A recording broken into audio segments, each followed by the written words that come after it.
우리가 너무도 잘 아는 이 제목으로 우리가 은혜를 나눠보고자 합니다. 예수 그러면 누구든지 다 알죠. 한 가지요.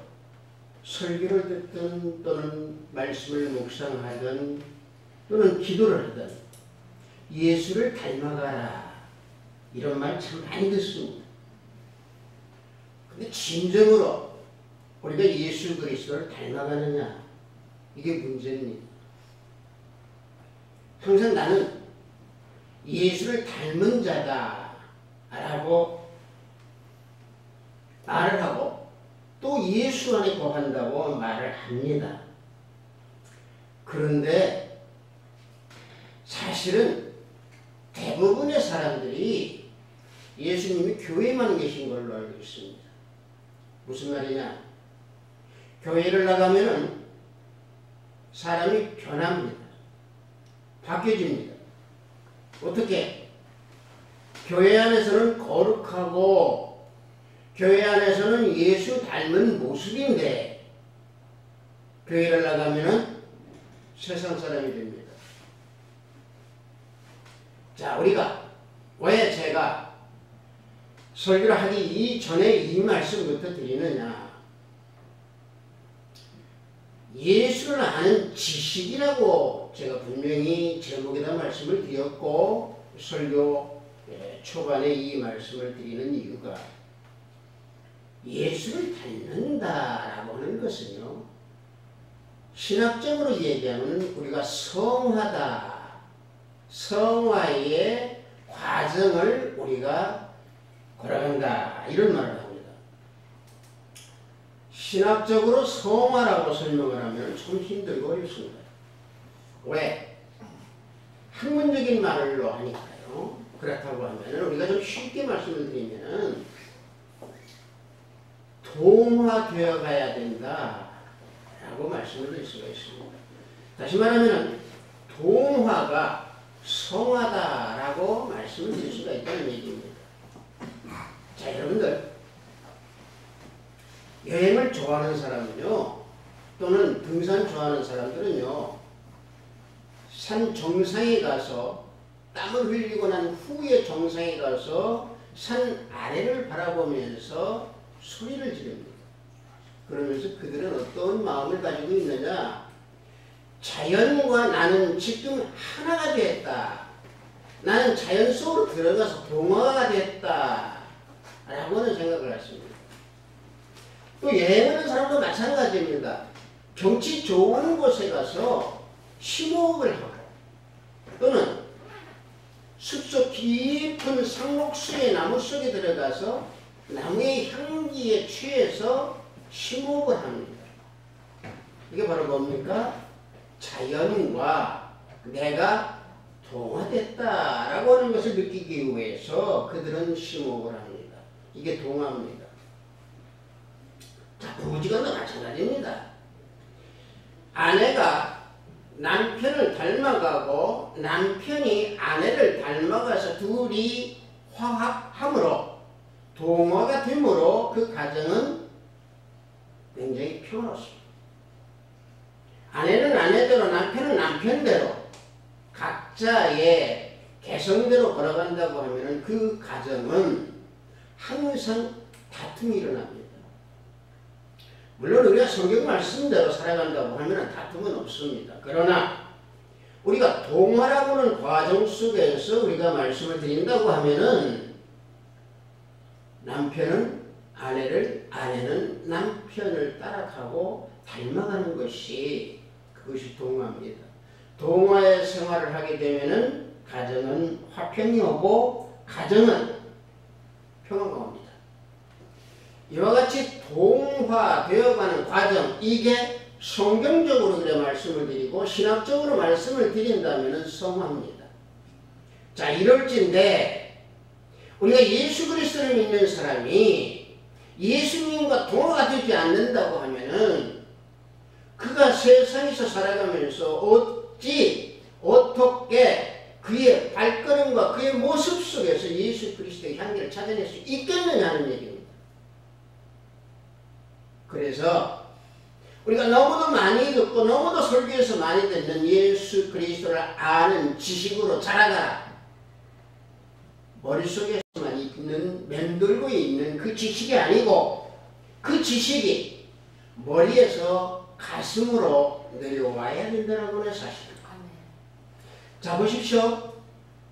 아무리 내가 머릿속에 있는 지식이 많아도 가슴까지 내려오는 시간이 20년, 30년 걸린다고 하면 그 지식은 썩은 지식입니다. 예수 그리스도를 아무리 머릿속에 잘 알고 있어도 내 가슴 속에서 예수 그리스도의 향기가 나타나지 아니하고 내 가슴 속에서 예수 그리스도가 심겨지지 아니하고 내 속에서 예수 그리스도를 모른다고 하면은 그는 말씀대로 행하지를 못한다는 얘기입니다. 말씀대로 살아가지를 못한다는 얘기입니다. 그래서 우리가 예수 그리스도와 성화를 해가는 그런 과정으로 우리가 자라가라 라고 말씀을 드리는 겁니다. 그래서 로마서 3장 24절을 보면은 그리스도 예수 안에 있는 속량으로 말미암아 하나님의 은혜로 값없이 의롭다 하심을 얻은 자가 되었느니라. 속량이라고 했습니다. 예수 안에 있는 속량.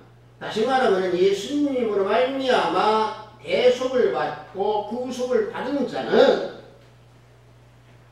값없이 칭의 의롭다고 하는 것을 받았다라고는 사실입니다. 자, 그렇다고 하면은 예수 그리스도를 닮아가고 예수 그리스도의 지식을 안다고 하면은 어떤 모습이냐? 예수 그리스도 옷을 입으라는 얘기입니다. 우리가 계시록에서 보면은 세마포는 뭐라고 그랬습니까?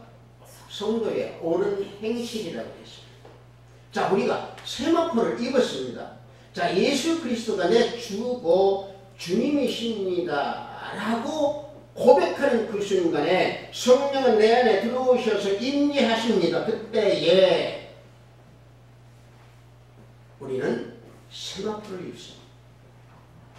그런데 성령이 임재하고 세마포를 입었는데 그 세마포가 세상으로 걸어가고 교회 바깥으로 나가고 젖어서 살아버리면 이 하얀 세마포가 전부 더러워져 버립니다.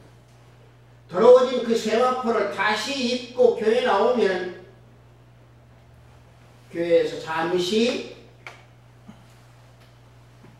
생배 조각으로 세마포에 기웁니다. 그 조각으로 기워집니다. 그 옷 입고 또 나갑니다. 다음 주에 또 옵니다. 또 세마포에 생배 조각을 붙입니다. 누더기가 됩니다. 이게 이러한 모습이 지금 이 시대에 우리가 믿음의 모습이라는 얘기입니다. 그래서 저는 항상 설교할 때마다 강조하는 말씀, 또 설교할 때마다 여러분들에게 꽉 우리가 권하는 말씀, 제가 권하는 말씀은 뭐냐? 옛 모습을 버리라는 얘기입니다. 예수 그리스도를 영접을 했으면 영접하기 그 이전의 모든 모습, 다시 말하면 육적인 삶의 모든 모습을 버리라는 얘기입니다. 그럴 때에 우리는 예수 그리스도의 지식을 또 성화되어가는 그런 모습으로 우리는 살아간다는 얘기입니다. 그래서 우리는 새로운 피조물이다. 말씀만이 우리에게 다가와서 나는 창조된, 새롭게 창조된 그런 모습으로 살아갈 수 있다는 얘기입니다.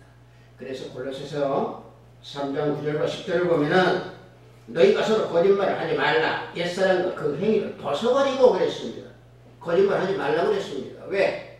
옛사람이 입고 있으면서 나는 새 사람이다라고 거짓말하지 말라는 얘기입니다. 10절을 보면은 새 사람을 입었으니 이는 자기를 창조하신 이 형상을 따라 지식에까지 새롭게 하심을 입은 자니라 그랬습니다. 지식에까지 새로움을 입은 자라고 한다고 하면은 예수 그리스도를 닮아가는 과정, 다시 말하면 성화되어가는 그 과정 속에서 우리는 어떤 모습으로 살아가야 되느냐? 옛 모습이 없어진 모습, 새로운 모습으로 살아가야 된다고 하는 사실입니다. 물론 우리가요 믿음 생활하면서 항상 말씀은 들음으로 인해서 믿음이 우리는 더 다져집니다. 왜? 인간은 연약합니다. 왜 연약하느냐?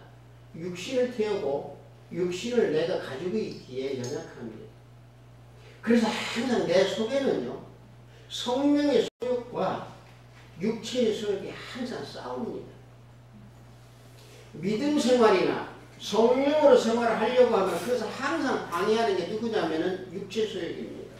다시 말하면 혼적인 믿음, 내 자아의 믿음, 나 혼자 내가 내 생각으로 믿는 믿음, 이게 항상 방해를 합니다. 누가? 사탄이 그것을 자꾸 건듭니다. 그래서 원하는 것을 못하게 합니다. 그래서 사도 바울은 갈라디아서 5장 17절 말씀에 육체의 소욕은 성령을 거스리고 성령은 육체를 거스르나니 이 둘이 서로 대적하므로 너희가 원하는 것을 하지 못하게 하려 함이라. 자, 이와 같이 우리는 예수 그리스도의 지식을 알고 성령이 내 안에 계시는 것을 안다면 성령의 다스림으로 우리는 순종하면서 갈 때에 내 삶의 모든 것은 예수 그리스도 안에서 예수 그리스도 지식을 아는 때까지 자라가기 위해서 우리는 말씀으로 살아갈 수 있다는 말씀입니다. 자, 그러면은 목사님, 자, 예수 그리스도 지식으로 알고 지식에 따라가면서 살아가려고 하면 과연 그럼 어떻게 해야 됩니까? 본문 말씀에서 찾아가는 얘기입니다. 자, 말씀을 억지로 풀지 말고 말씀에 순종하라는 얘기입니다. 본문 말씀 보면은요, 베드로후서 3장 16절 본문 말씀에 이와 같이 말씀하십니다. 그 중에 알기 어려운 것이 더러 있으니 무식한 자들과 굳세지 못한 자들이 다른 성경과 같이 그것도 억지로 풀다가 스스로 멸망에 이르느니라. 지금 베드로가 지금 이 말씀을 하고 있습니다. 그 중에 알기 어려운 것이 더러 있다라고 그랬습니다. 이거 알기 어려운 더러 있다라는 얘기가요, 이게 사도 바울이 또 사도 베드로가 예수님 재림에 대해서 그때 당시에 성도들에게 편지를 하고 그때 당시에 성도들에게 그 내용을 알려줬는데, 이 내용을 어렵다라고 하는 그 자체로 자신들이 이것을 변질을 해가지고 말들을 하고 또 이단들이 그것을 변질했습니다. 그래서 이 부분에 대해서 사도 베드로가 성도들에게 어려운 것이 있으면 억지로 풀다가 스스로 멸망하니까 억지로 풀지 말라. 여러분들, 이 진리가요, 일반적인 진리, 우리가 세상적으로 얘기하는 이 진리는 어떤 게냐면 우리가 일상적인 생활 속에서 보편적인 것이 딱 떨어지는 거, 그래서 그 떨어지는 그 틀림없는 사실이 변하지 않는 거, 이게 진리입니다. 그런데 성경의 진리는 오직 우리 주님께서 말씀하신 성경 66권 말씀입니다. 이게 진리입니다. 그래서 예수님께서 나는 길이요 진리요 생명이라 말씀하신 겁니다. 자, 그렇다면은 성경을 잘못 해석해서 스스로 멸망하는 것을요, 우리는 너무도 잘 알고 있습니다. 누가? 이스라엘 백성들입니다. 지금 이스라엘 민족들이 말씀을 잘못 풀어서 지금도 메시아를 기다리고 있는 자들입니다. 자, 여러분들 생각해 보십시오. 구약에서 보면은 메시아가 오신다고 그랬습니다. 자, 메시아가 오신다고 그랬는데, 자, 주님께서 이 땅에 예수님으로 해서 이 땅에 오셨습니다. 믿지 않았습니다. 그래서 그들은 예수님을 십자가에 못 박았습니다. 자, 그럴진데 그들이 말씀을 제대로 알았다고 한다고 하면은 스스로 풀지 아니하고 예수님을 메시아로 영접했을 겁니다. 그런데 어리석게도 지금도 메시아를 기다리고 있다라고 하는 이스라엘 백성들입니다. 여러분들 보십시오. 우리가 가장 잘 알고 있는 요한복음 3장 16절 말씀 보면은요, 하나님께서 누구를 보냈습니까? 독생자 예수 그리스도를 영생하도록 우리에게 보내주셨다고 하는 그 말씀 한마디만 이들이 믿었다고 한다고 하면은 말씀을 억지로 푸는 것을 스스로 알았을 겁니다. 그렇지 않겠습니까? 여러분들 생각해 보십시오. 말씀은요, 단어 하나만 가지고 말씀을 풀려고 하면 전부 변질이 되어버립니다. 여러분들 이단들이 행하는 짓이 바로 그겁니다. 말씀 하나 가지고 합니다. 여러분들 이 말씀요, 풀지 못하면 성경에 그 말씀 그대로 우리가 기도하면서 성령께 우리가 물어보면 성령께서 답을 주십니다. 알게 해주십니다. 성령이 기도하면 아무개야 내가 너를 사랑한다. 말씀 그렇게 안 해요. 성령은 어떻게 해주시느냐, 내가 알고 있는 말씀을 생각나게 해서 지혜로 알게 해주신다라는 사실입니다. 이게 성령께서 우리에게 지혜를 주십니다. 여러분들 말씀을요 잘못 해석을 하고 잘못 푸는 사람 창세기 맨 처음에 나옵니다. 누가? 아담하고 하와가 잘못 풀었습니다. 그래서 그들은 죄를 짊어지고 살아가게 되어 있었습니다. 여러분들 하나님께서 창세기 2장 17절 보면 너희가 선악과를 먹으면 반드시 죽으리라고 했습니다. 그런데 창세기 3장 3절로 넘어가면 사탄이 하와에게 그들에게 물어봅니다. 선악과 먹으면 죽느냐고 그랬느냐? 그러니까 뭐라고 합니까? 죽을까 하노라. 하나님은 그렇게 말씀했어요. 반드시 죽는다고 하는 것을 죽을까 하노라. 이게 이단들의 짓입니다.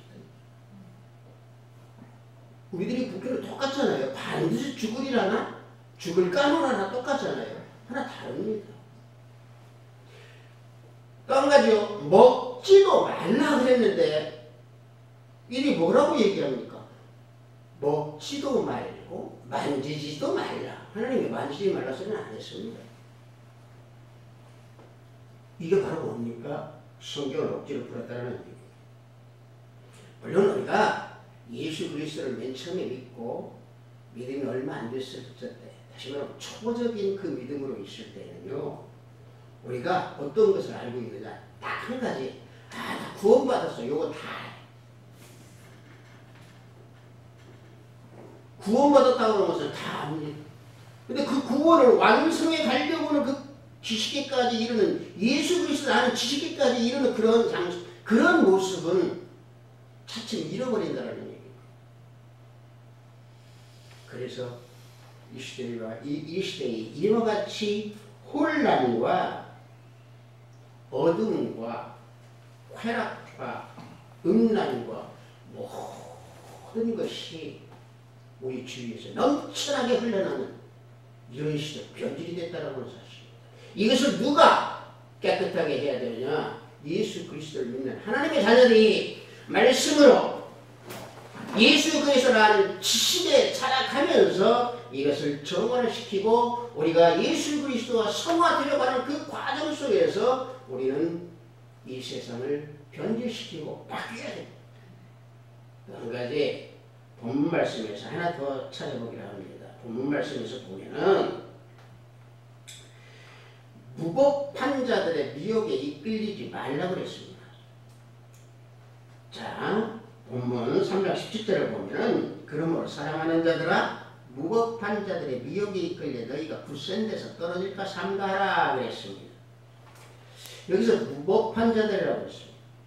이 무법한 자들이 방금 제가 말씀드린 대로 말씀을 모르고 말씀을 살짝 바꿔서 얘기하는 이런 사람들입니다. 자, 이 사람들한테 미혹당하지 말라는 얘기입니다. 이단들한테 미혹당하지 말라는 얘기입니다. 여러분들 요즘 혹시 길거리 다니면서 신천지 그 이단들이 저거 하는 거 많이 봤습니까? 전도하는 거? 요 와중에 두 사람이 있어서 전도하는 것도 똑같을 정도로 신천지가 지금 현재 활기를 치고 있습니다. 넘쳐나게 지금 현재 우리 주위에 스며든 것이. 뭘로 막아야 됩니까? 이 불법한 자들이 오는데 불법한 자들에게 이끌려서 실족당하지 아니하려면 어떻게 해야 됩니까? 너희가 서 있을까 두려워. 너희가 서 있을까 넘어질까 염려하지 말라 그랬습니다. 서 있는 것을 생각하지 말고 넘어질까 염려하라 그랬습니다. 이들이 가장 먼저 공격하는 게 누굽니까? 저와 같은 목회자들. 목회자들 하나 무너뜨리면 성도 몇 명 무너뜨립니까? 목회자들 무너뜨립니다. 목회자들 나 말씀 잘 알아. 나 절대 안 넘어가. 그런데도 넘어가요. 왜? 예수 그리스도를 아는 지식에까지 가지 못하고 있다는 얘기입니다. 그래서 넘어갑니다. 그렇다고 하면 목사님은 그러면은 안 넘어갑니까? 항상 기도하며 분별적으로 모든 것을 바라볼 수 있도록 해달라고 매일매일 기도합니다. 아멘. 그래서 예수님이 종말의 말세에 가장 먼저 하신 말씀이 있습니다. 뭔 말인 줄 아십니까, 여러분들? 마태복음 24장 4절을 보면은요, 너희가 사람의 미혹을 받지 아니하도록 주의하라 그랬습니다. 종말에 예수님께서 가장 먼저 우리에게 주신 말씀이 바로 이 말입니다. 종말의 징조에서 가장 먼저 주의할 게 사람이라고 했습니다. 그 사람을 주의해야 하려면 어떻게 주의해야 되느냐? 가장 중요한 게 예수 그리스도라는 지식에까지 자라갈 때가 우리는 승리할 수 있습니다.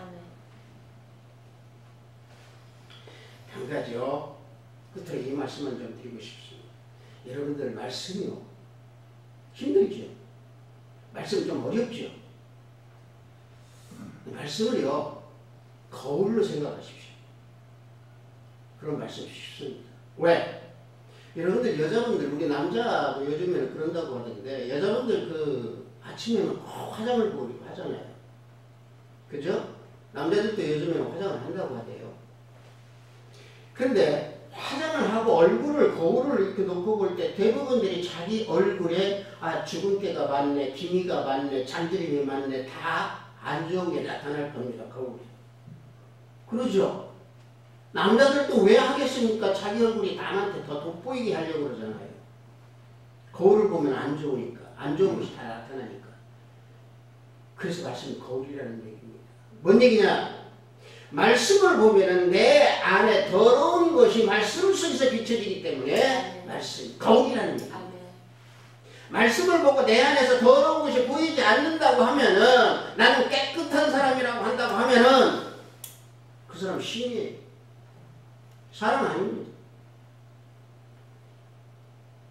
절대 우리는 깨끗할 수가 없습니다. 그래서 우리에게 등불을 비춰주시고 그래서 우리에게 발등에 빛으로 인도해 주셔서 우리가 내 안에 더러운 것을 지우고 오직 예수님을 따를 수 있도록 살아가게끔 우리에게 비춰주시다라고 하는 사실입니다. 그래서 시편 18편 28절을 보면은 주께서 나의 등불을 켜시며 여호와 내 하나님 내 흑암을 밝히시리이다. 그래서 말씀은 거울이고 그래서 말씀이 거울이라고 하는 것을 알 때에 그 말씀이 바로 지도가 됩니다. 아멘. 나를 갈 수 있는 길을 알려주는 아멘. 지도가 됩니다. 그래서 말씀은 거울과 지도입니다.